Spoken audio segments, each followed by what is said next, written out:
नमस्कार, राष्ट्रबोध से मैं पवन केसवानी संतोष तिवारी के साथ हूँ। ये जाना पहचाना चेहरा तो आपको याद होगा कि अक्सर हम चर्चा करते रहे। हिंदूवादी चिंतक, राष्ट्रवादी, एनआरआई, अनेक देशों में यात्रा करने के दौरान इन्होंने जो सीखा और भारत को समझने की कोशिश की। आज संतोष तिवारी से विभिन्न मुद्दों पर मैं चर्चा करूँगा, समझने की कोशिश करूँगा जो नए मुद्दे हैं उस पर। खासकर जब कल संघ प्रमुख मोहन भागवत ने ये कहा कि भारत की जनसंख्या 2.1% से यदि नीचे आती है तो यह देश के लिए अनुकूल नहीं होगा, इसलिए 2 से 3 बच्चे पैदा करना चाहिए। इस पर मेन स्ट्रीम की मीडिया ने छाती पीटना शुरू कर दिया, अपने अपने ढंग से लोग समीक्षा करना शुरू कर दिए हैं। संतोष भाई, आप कैसे देखते हैं इसे?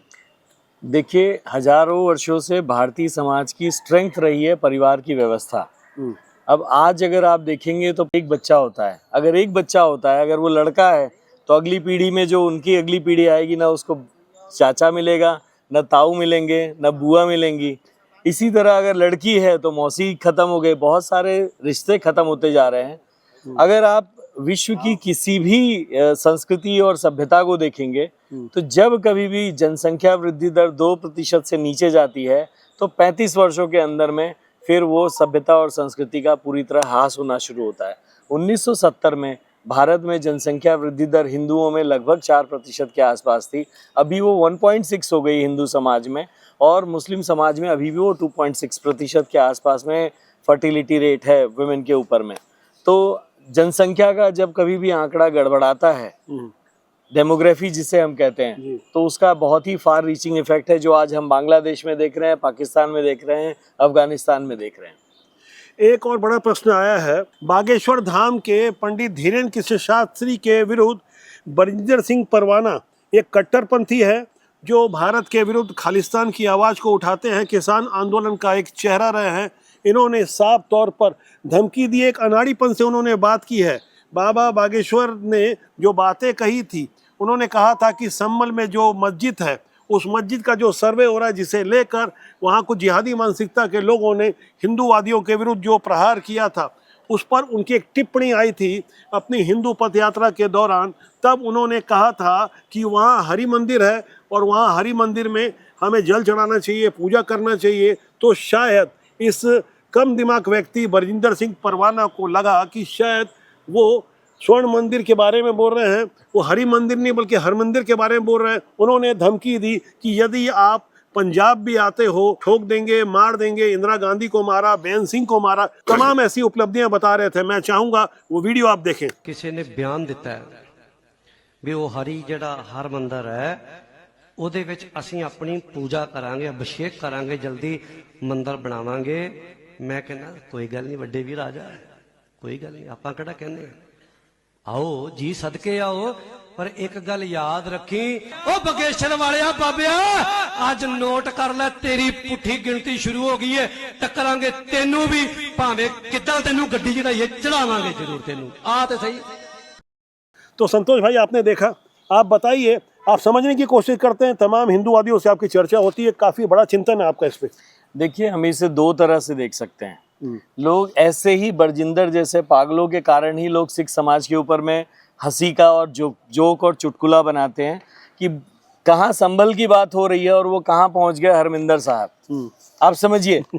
लेकिन क्या हमें इस धमकी को इसी दूसरे रूप में इसी इतने ही लाइटली लेना चाहिए? नहीं लेना चाहिए। लोकतंत्र के अंदर अगर कोई पब्लिक सभा में अगर कोई इस तरह की धमकी देता है, सरतन से जुदा की धमकी देता है, पवन भाई कल आपको भी धमकी मिली है जी, बिल्कुल। लैंड जिहाद के केस के ऊपर में लोग आपको सड़क के ऊपर धमका रहे हैं कि आपका सरतन से जुदा करेंगे। ये लोकतंत्र में और विश्व की सबसे स्वस्थ व्यवस्था के अंदर में ये पूरी तरह अमान्य है। सरकार को इस पे कड़ी से कड़ी कार्रवाई करनी चाहिए। बरजिंदर सिंह परवाना को बिल्कुल, धीरेन्द्र कृष्ण शास्त्री जी जो बागेश्वर धाम के बाबा हैं, उसका पूरे देश में स्वागत हो रहा है। तो इस तरह की बातें करने वाले व्यक्ति का स्थान पब्लिक में नहीं बल्कि बलजिंदर सिंह परवाना को जेल के अंदर होना चाहिए। एक बड़ा प्रश्न जी, बहुत बढ़िया बात कही संतोष जी आपने। एक बड़ा प्रश्न आया है आंध्र प्रदेश से, जहां आंध्र प्रदेश की चंद्रबाबू नायडू सरकार ने पूर्ववर्ती सरकार के द्वारा बनाए गए वक्फ बोर्ड को सीधे तौर पर भंग कर दिया है।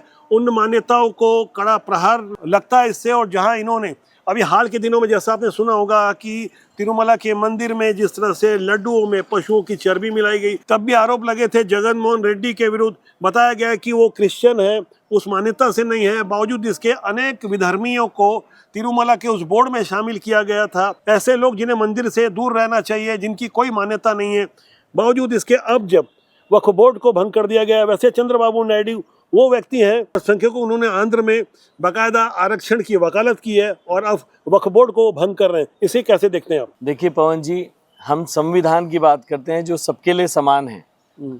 ऐसे देश में जहाँ पर संविधान है, जहाँ कानून की नज़र में या राज्य सत्ता की नज़र में सारे लोग समान हैं। संविधान का अर्थ होता है पवन जी संविधान, जो सबके लिए समान हो, राज्य के सामने में सभी लोग समान हैं। वहाँ मुसलमानों के लिए एक अल्पसंख्यक आयोग बनाना या उनके लिए एक वक्फ बोर्ड बनाना पहले दिन से गैर कानूनी है। 1954 में वक्फ एक्ट बना था और उसके बाद से आज के दिन तक अगर आप देखेंगे, जिन लोगों ने 1947 में भारत का विभाजन करके 35% हिस्सा काट के ले लिया, 18% लोगों ने 35% हिस्सा ले लिया, वो बाद में वक्फ बोर्ड बना के यहाँ रहे वाले लोगों की प्रॉपर्टी को और धीरे धीरे कब्जा करते हुए आज देश के शासन और सेना और रेलवे के बाद में तीसरे नंबर की सबसे बड़ी जमीन जो है वो वक्फ बोर्ड के पास में कहाँ से आई है? पूरी दुनिया में विभाजन धर्म और मजहब के आधार पर सिर्फ यही हुआ था जब पाकिस्तान को 2 टुकड़े दे दिए गए, मुस्लिम धर्म या मजहब के आधार पर ही। लेकिन यहाँ विडम्बना इस बात की थी कि 54 और 2013, उसके पहले 1995, ये लगातार मुस्लिम वक्फ बोर्ड को तुष्टीकरण के लिए कांग्रेस की सरकारों ने दिया था। इस बारे में काफ़ी चर्चा हो चुकी है। आंध्र प्रदेश के मुख्यमंत्री चंद्रबाबू नायडू जो कुछ भी कर रहे हैं वो संदेश तो अच्छा जाता है। जरूरत तो इस बात की कि पूरे देश से जब तक वक्फ बोर्ड और वक्फ कानून समाप्त नहीं होगा तब तक ऐसा नहीं लगता कि हम धर्मनिरपेक्ष भी हैं, पंथ निरपेक्ष भी हैं। ये जानबूझ के मुस्लिम तुष्टीकरण का एक कानून है, एक वकालत है। जिस विभाजन की दंश झेलते हुए कुछ लोग जब पाकिस्तान से आए थे, उनमें थे एक उद्धव दास रोगानी, जो कि 11 साल की उम्र में पाकिस्तान से आए थे। उन्होंने जो मिसाल कायम की है उसे भी हमें समझना होगा। राजस्थान की चित्तौड़ मंडी में ये फल सब्जियों का छोटा मोटा कारोबार करते हुए एक संपन्न व्यापारी बने और बीते 14 सालों से राम नाम लिखते हुए, राम नाम के शब्द से उस शब्द उकेरते हुए उन्होंने रामचरितमानस ही लिख दिया। यानी हर शब्द में जैसे र लिखा हुआ है तो उसमें राम राम लिखा होगा। 14 साल लगे ये साधना को। इसके लिए Limca book of world record ने उन्हें अपने रिकॉर्ड में शामिल किया, लेकिन गिनीज बुक ने 6,000 रुपये मांगे तो उन्होंने हाथ जोड़ लिए, मुझे नाम के लिए सब नहीं करना है। प्रभु के प्रति ऐसा समर्पण, जहाँ विभाजन की उन्होंने दंश झेला, उन्होंने वो त्रासदी झेली, लेकिन कोई शिकायत नहीं की। माँ भारती के लिए, धर्म के लिए उन्होंने अपना सर्वस्व न्यौछावर किया। सबसे पहले तो मैं उद्धव दास जी को दोनों हाथ जोड़कर प्रणाम करता हूँ। ऐसे ही भक्तों के कारण 1000 वर्ष आक्रमण काल में रहने के बाद में भी हिंदू धर्म बचा हुआ है। सिंध के लोगों को तो विशेष रूप से मैं हमेशा सम्मान की दृष्टि से देखता हूँ पवन जी।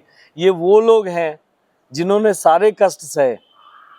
जब बाकी पाकिस्तान में लोग कन्वर्ट हो रहे थे तब सिंध के लोग कन्वर्ट नहीं हुए। उन्होंने अपना घर छोड़ा, बाहर छोड़ा, परिवार में भी मृत्यु झेली, भागते हुए दूसरे जगह पे, अनजान जगह पर आकर कैसे कैसे रहे और उसके बाद में भी धर्म को बचाए रखा। ऐसे धर्मनिष्ठ उद्धव दास जी को मैं सिर्फ और सिर्फ प्रणाम कर सकता हूँ। विषय ढेर सारे हैं। संतोष भाई इस वक्त दुबई के लिए निकल रहे हैं, उनकी फ्लाइट का समय हो गया है। इस वक्त मैं हूँ रायपुर के दीनदयाल उपाध्याय ऑडिटोरियम में। ऑडिटोरियम के अंदर गौ सेवा आयोग के नए अध्यक्ष विशेश्वर पटेल शपथ ले रहे हैं। गौ माता की सेवा के लिए कुछ नई रणनीति बनेगी, इस बारे में हम आगे चर्चा करेंगे। संतोष भाई आपका बहुत बहुत धन्यवाद। मेरा आपसे आग्रह है कि आप राष्ट्रबोध के जनमंच को सब्सक्राइब करें, लगातार बने रहें। कैमरा सहयोगी अनुराग शर्मा के साथ मैं पवन केसवानी लगातार आपके साथ बना रहूँगा। नमस्कार।